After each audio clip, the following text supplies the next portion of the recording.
I'm curious about a kid from Brooklyn named Jeffrey Epstein. Who skipped 2 grades, graduated at 16, got into an elite math program at NYU, dropped out, and then at 21 was hired to teach physics at the most exclusive private school in Manhattan without a degree. The headmaster was Donald Barr, OSS veteran, precursor to the CIA, who wrote a novel about elites deep in humans as sex slaves, and who just happens to be the father of William Barr, the attorney general who would oversee the jail where Epstein died 45 years later. Small world. One of those students at the Dalton School where Epstein taught was the daughter of Bear Stearns CEO Alan Greenberg. Epstein told people that relationship got him his Wall Street job. Fired from teaching for poor performance, hired on Wall Street the next day.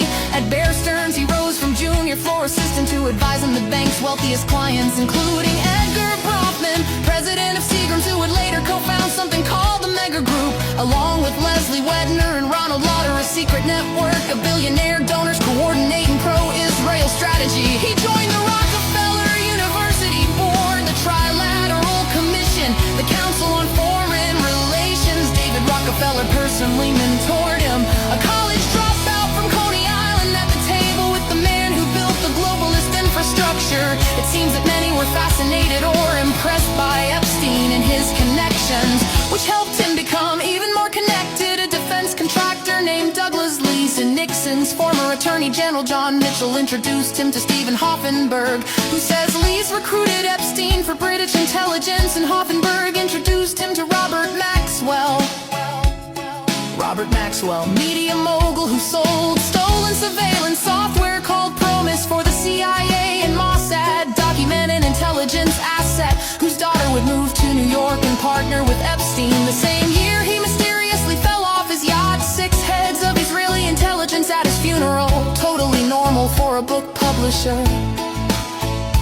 During this same period, Epstein had an Austrian passport with his photo, but a false name and a Saudi address. That's not something you pick up at the post office, that's intelligence tradecraft.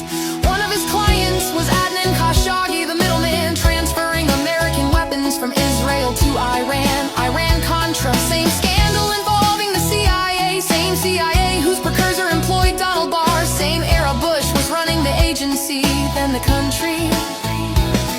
And a CIA front airline called Southern Air Transport would later relocate its headquarters to service the brands of Les Werfner, the man who would give Epstein everything.